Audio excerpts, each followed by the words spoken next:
course, a lot of you know that I lost my father. Um, to be honest, we don't quite know when he died. Um, he was found, but I,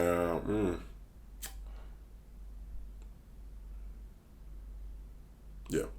So I, throughout the process, I've been working through it. And first, before I even get any further, I want to thank everybody for all of their the love that's been shown to me and my sister and my brother, the text messages, the Facebook messages, the comments. Um, yeah, because it helps. I felt the prayers, and of course, it's still fresh, and there are going to be a lot of firsts that he won't be there. The first Father's Day or his birthday. Um, yeah, graduation. And for all of this to happen a week before my graduation it was just a lot. It was a lot. Um, Sorry, my allergies are like acting up right now. But needless to say, though, and it's no secret, nothing's going to change even after his death as it relates to the truth about our experience with our father.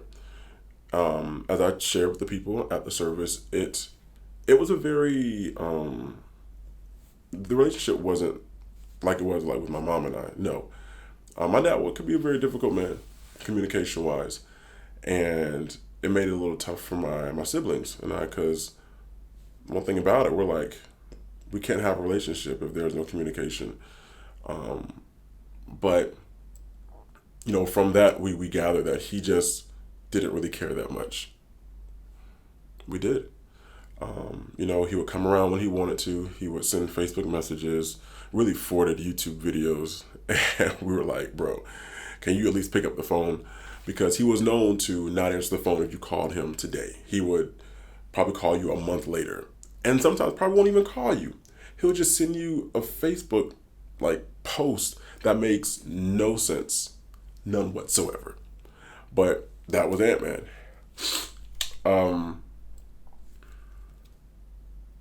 I got to Fort Lauderdale a couple of days before the service, and I was with my sister,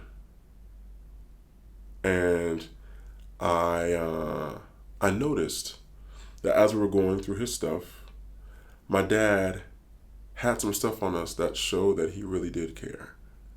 For example, I found a letter. I used to write letters when he was in prison, but I found a couple of letters that he kept where it was like 2007, I believe. And I was like, this man still has this stuff. Found a card from my mom for Father's Day. And this man even had my old Wachovia bank account number. That shows how long it's been. And he kept that. And then I shared this at the service as well, but in the box, because my dad was very organized, which I did not know how organized this man was, but he was. But in the box, there was something that that he wrote on. For example, like if he was to lose his password, they asked him, the question was, what is the middle name of your oldest sibling? And he wrote Nikki, which is the middle name of his daughter, my sister. So it was just really interesting to see that he cared. He just didn't always tell us.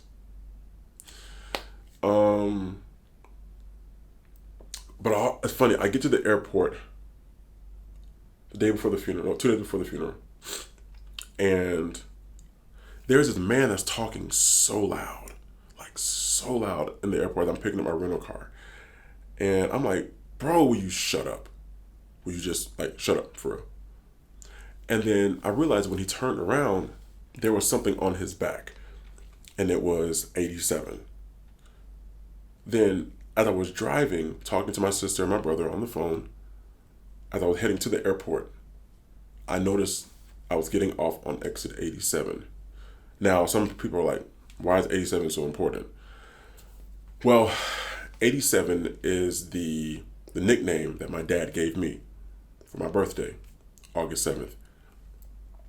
So after the funeral, that Friday, I had to fly out to Jacksonville, and I get to the hotel and check in, and then I go to my room, and then I look at the card. Of course, they have that Wi-Fi information. They write the room number on there, but I looked at the room number. It looked normal. Oh, actually, I'll show you. Hold on. So if you look here, you see where it says 227. Okay. So if you flip it upside down, you got Lee. I hope it's showing you correctly. It looks backwards on here, but Lee is my dad's middle name. So he was with me. He was with me, and I'm gonna keep this. So it's been a process. It's been a working process, progress. It's an experience. All right.